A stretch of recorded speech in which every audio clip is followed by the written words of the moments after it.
So around 3 years ago when I was 50, I was diagnosed with diabetes. In this video, I'm going to explain to you how I reversed it within 3 months using no drug medicine, just using natural methods of healing. If you're new to this channel and just tuning in about the diabetes, I want to let you know normally this is a Catholic channel where I defend Catholic theology, faith, and morals. So if you're interested in that, watch some of my other videos. If not, great to have you here. So first off, this is Windex you can buy in the store. And Windex has a lot of uses. I mean, people don't realize this is what stopped the hippies from running around naked in the 70s. See? Stop streaking. No, just kidding. Actually, it has a lot of uses.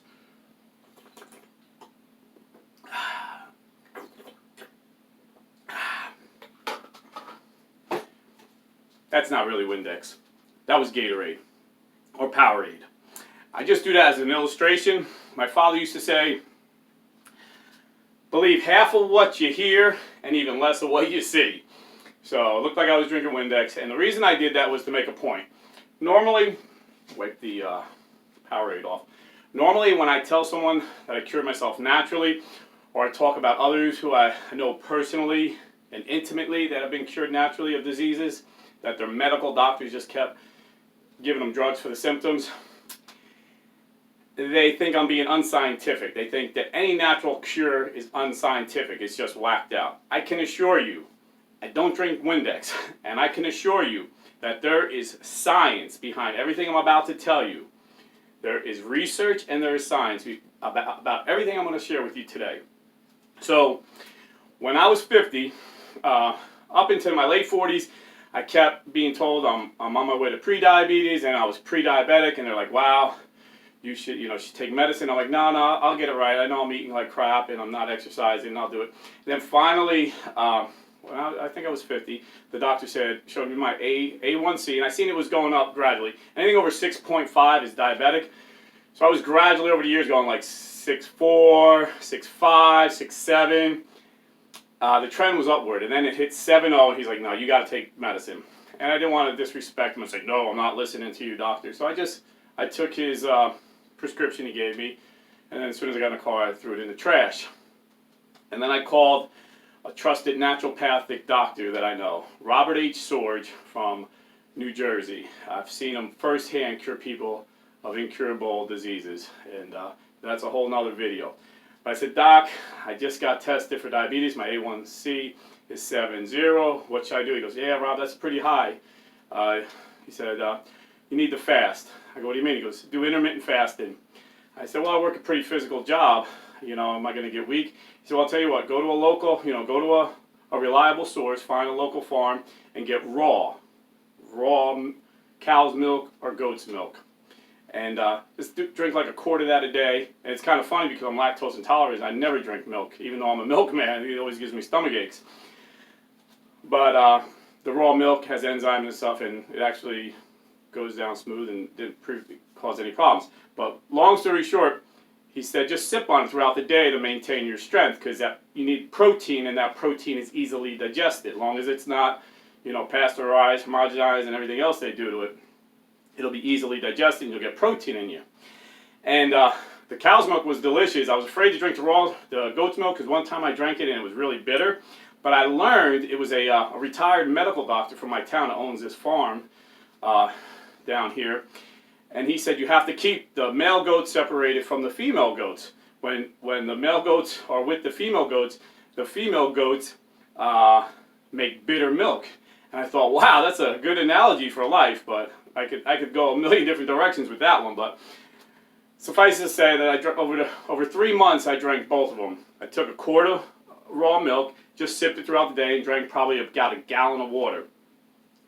I also drank coffee, organic coffee, black coffee. Sometimes I put a little cream in it, never any sugar. He also said, when you come home at night, just eat a healthy meal, and that's it. So for 3 months I did that, and I got my A1C in 3 months from 7.0, which is diabetic, to 6.2, which isn't diabetic.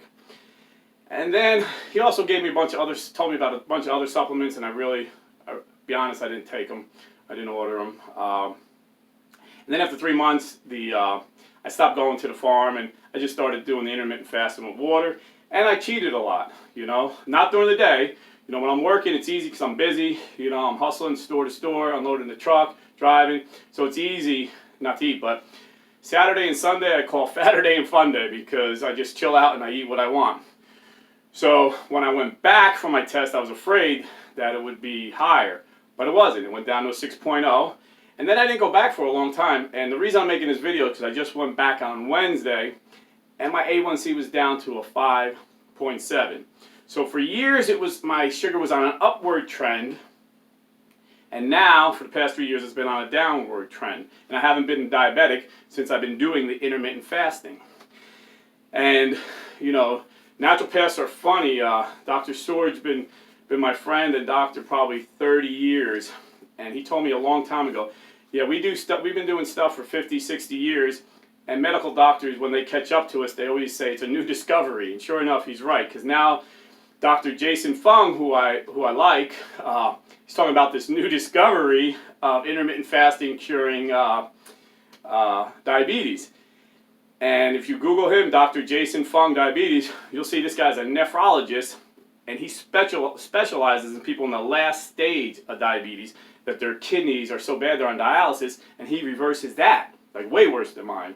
You know, like I took a 7.0 down to a 5.7. He's taken 20s down to like a 6.5, you know, through intermittent fasting.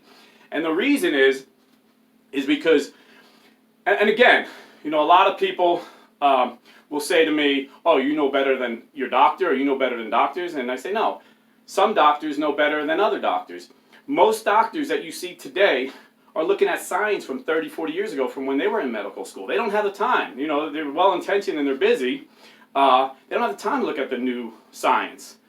Okay, so what I'm telling you in the medical field is cutting-edge science, but with naturopathy, they've been doing this for probably 100 years. And then there's also, if you're cynical, you know, I have friends that are pharmaceutical reps, and they're salesmen, and they give kickbacks to doctors if they prescribe the medicine they're selling. So a lot of these doctors are getting $100,000, $150,000 a year in kickbacks from the medicine they're selling. So they have an incentive to prescribe medicine. But the medicine for diabetes, like most drug medicine, most, not all, treats the symptoms. So the symptom of diabetes is high blood sugar. The problem is insulin resistance. So the drug that the doctor prescribed for me, metformin, and all the other drugs they prescribe, doesn't help your insulin resistance. It just gets your sugar down. Okay? To help your, what causes insulin resistance is too much insulin. So when your sugar is high, you get a lot of insulin. But sometimes, even with the medicine, your body's still making the insulin. It's just in the blood work, it's showing there's no sugar in the blood because it's treating a symptom. In the same way as if you had an infection and you took Advil for the fever and got rid of the fever, but you really need an antibiotic. That's one drug that actually works and takes care of the problem. You need an antibiotic for the infection. Okay, that's what all the diabetic medicine does. So it's insulin's the problem, and ironically enough, the more you take the metformin, you develop a resistance to that too, and they usually got to up the dose, and eventually, if you're not following a good diet, they'll give you insulin, which causes insulin resistance. It sounds silly, but I'm telling you, this is science. You can Google this. This is scientifically researched. These are, what I'm telling you are facts. Insulin causes insulin resistance. So the way you combat this insulin resistance is by intermittent fasting. So, like I said, the proof is in the pudding. And if you're a diabetic, I would say do my research, and you know, tell your medical doctor. Because it's funny, because now, when I went to this doctor, and I have a different doctor because insurance changes and everything.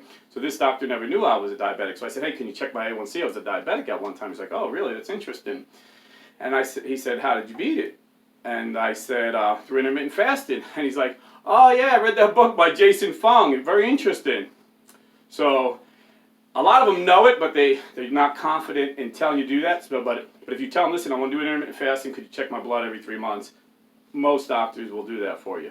So basically, if you're going to do this, intermittent fasting is like 16 hours. So my schedule is a little weird. You got to figure out your schedule. So my alarm goes off at midnight. I clock in at 1 in the morning. I usually work anywhere to like 3 and 5. So, and then I come home and I eat. Now I could eat earlier because they want you to do 16 hours of not eating. So it would be 1 to 1 would be 12 to 12 would be 12. Plus when I went to bed, usually I go to bed about 7. That's 17. So right there, you know, that's how I figured. I always figure when I wake up 12 hours because I get like 5 hours sleep. And the 5 hours sleep counts towards the fast. But sometimes I push it till I get home. And as you're doing this, you're bringing your sugar down, you're bringing your insulin down, and you're repairing the insulin resistance. Like I said, for the 3 months I did the milk, but that was after that I just did water. And I cheated, and what I did cheat was I would drink energy drinks, sugar-free energy drinks, but research is showing, and my naturopath doctor told me it's garbage. He warned me not to do it, but I did anyway. He told me not to cheat on Saturday and Sunday too, and I cheated, but it still worked. But the reason sugar-free drinks are so bad is because our taste buds or whatever, when they taste the sweetness, it produces insulin. It's like automatic. That's how we were created. So even though it's sugar-free, the body is tricked into thinking it's sugar, and it's creating the insulin. And actually, sugar-free drinks are even more sweet than sugary drinks.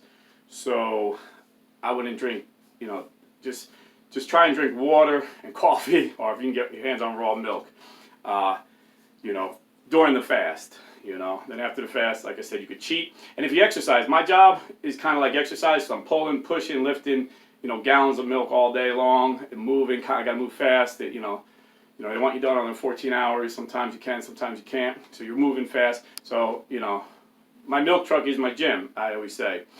But if you have a sedentary job, you're sitting behind a desk, you need to get out. You need to run, swim, bicycle, you got to do aerobics, you know, hard, hit training, high intensity, fast. You know, run sprints rather than run a lolly-doll marathon. Run sprints, if you could, swim sprints. And you need weight resistance as well. You know, lift weights. You know, whatever you can do. You want to do both. You want to do cardio and you want to do weight training. And again, I'm 53 years old. I just went to the doctor, and I really, you know, I don't get enough sleep.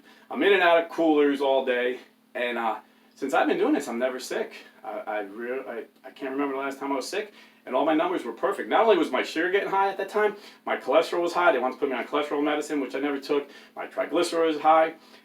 I'm telling you, this last blood exam, everything was perfect. My triglyceride, everything, the whole list that they give on the blood test. So this stuff works. It's called intermittent fasting. You want to Google it and research it. And again, this is a Catholic channel. Normally I talk about Catholic faith and how to defend it in the face of criticism of the secular world we're in, and also our Protestant brothers and sisters who think we're not saved. So if you're interested in that, check out my channel, subscribe, like it, dislike it, let me know what you're thinking. But if you're a Christian and watching this, you know, I'm not a name it and claim it. I'm not God wants us all to be healthy. Sometimes He uses sickness and suffering for our benefit and to benefit others. But when it's in our control, we want to be fit because we're to love our neighbor as ourselves. And it's hard to love other people when you feel like crap. And it's hard to, you know, go win the world for Jesus when you have no energy. So that's why I try and stay fit. And, you know, Lord willing, I'll stay fit. But if He chooses, you know, for me to carry a cross of a disease or a sickness, then who am I? You know, there's been greater men than me that have lived a life on a bed of pain.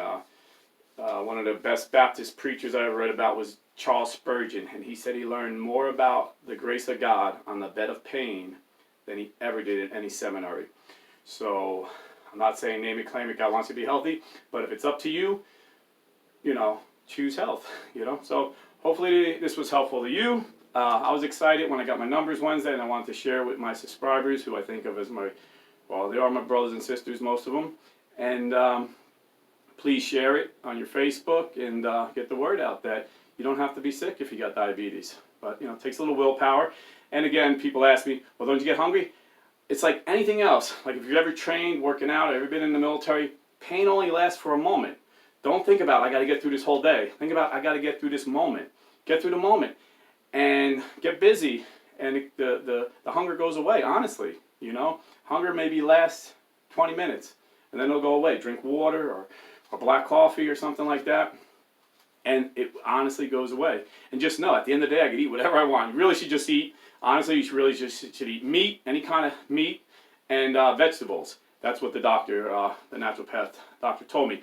But if you are going to cheat like I cheat on the weekends, and honestly, some nights I really cheat, there's ways to combat that as well. And this is scientific research show that Ceylon cinnamon, spelled C-E-Y-L-O-N, I could be pronouncing it wrong, Ceylon cinnamon, as opposed to cassia cinnamon, lowers blood sugar better than metformin does, the drug.